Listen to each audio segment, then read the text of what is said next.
Recently, I revisited a classic teaching by the late Bob Proctor, one of the most prominent voices in the world of personal development and prosperity thinking.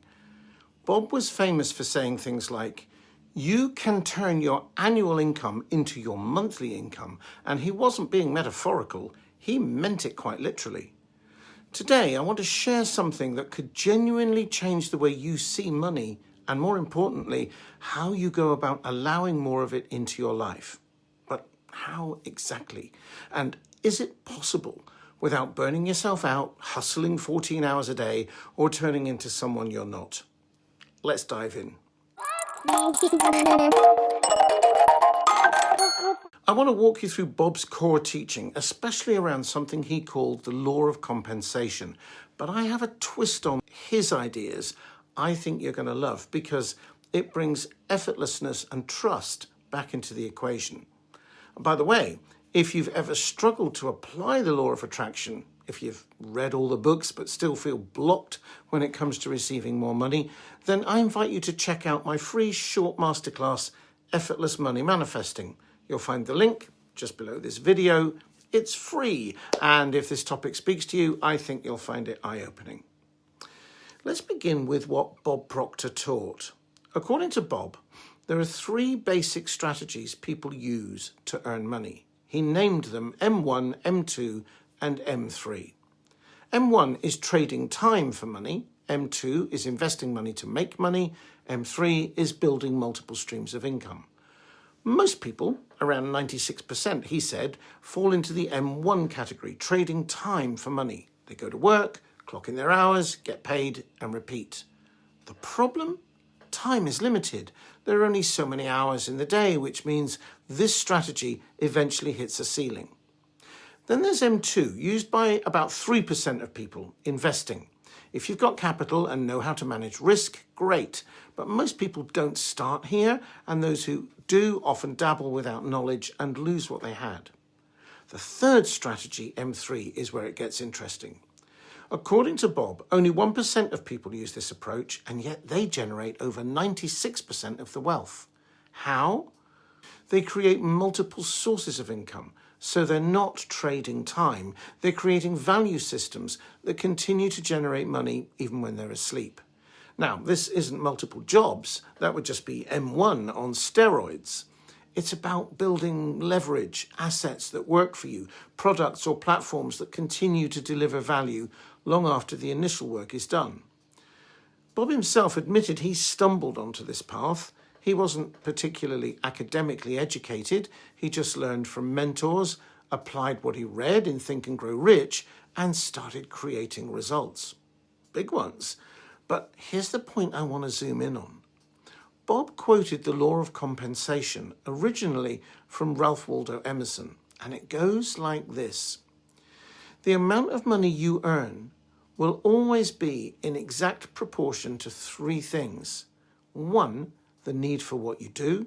2, your ability to do it. 3, the difficulty there is in replacing you. It's a powerful framework, but that third point, the difficulty in replacing you, is often misunderstood. At first glance, it might sound like you need to become some kind of genius or stack up credentials or outcompete everyone else until no one can match what you do. But that's not what it really means. Because the truth is, the hardest people to replace are the ones who are simply being themselves. They're not pretending. They're not trying to be someone. They've stopped listening to the noise in their heads about who they should be or who they're not. They've seen that their negative self-image, all the internal doubt, all the pressure to perform is nothing more than thought. And thought can pass like clouds. The people who become irreplaceable aren't trying to stand out. They've just stopped trying to fit in. And from that quiet, grounded place, something real emerges. Not a performance, a presence. That's what makes you magnetic. Not just to money, but to people, love, opportunities, everything. Let me illustrate this.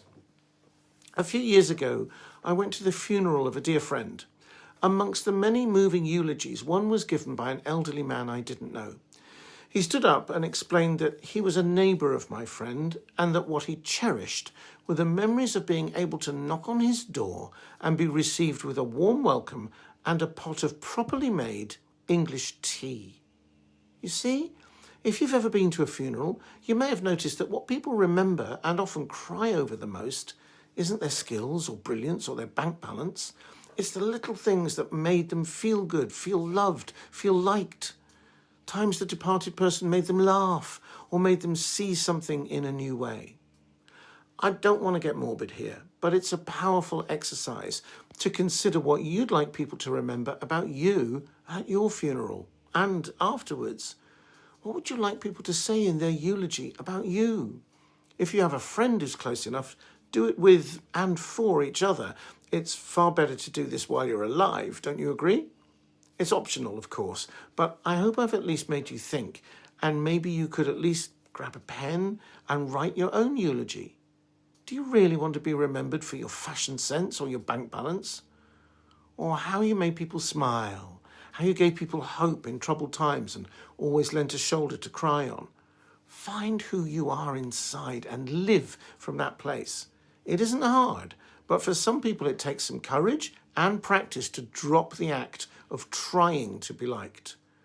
Authenticity isn't something you do, it's what's left when you stop trying to do something else. And when you live from that space, when you become the kind of person who is at peace with themselves, you become the kind of person the world naturally wants to support. That, to me, is the real meaning behind the difficulty in replacing you. This is exactly what I explore in the Effortless Money Manifesting Masterclass. We go deeper than techniques, beyond surface mindset tricks, and into the truth of why money feels blocked for so many people. If you're curious, the link's in the description. It's free, and I think you'll find it refreshingly honest. Now back to Bob's model. He went on to say that multiple sources of income are the key to wealth, not multiple jobs. And in today's world, with digital products, YouTube, affiliate marketing, and AI tools, it's never been easier to set up streams of income that don't require constant effort. But here's where I want to offer my twist.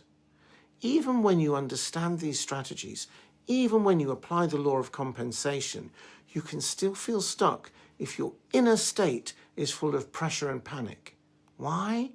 Because panic comes from the belief that there's no way to receive what you want unless you figure it all out.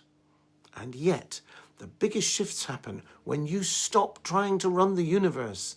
I've seen it over and over again. The moment someone relaxes, the moment they stop chasing, ideas come, unexpected payments arrive, the path clears. Not because they finally nailed the perfect plan, but because they got quiet enough to let life speak.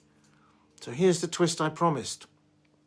Bob Proctor said to get better at what you do. Absolutely. But I say also get better at doing less at what pulls you out of yourself. Get better at noticing when you're believing thought over truth. Get better at letting go of the inner argument that says, you're not ready, you're not good enough, you have to work harder.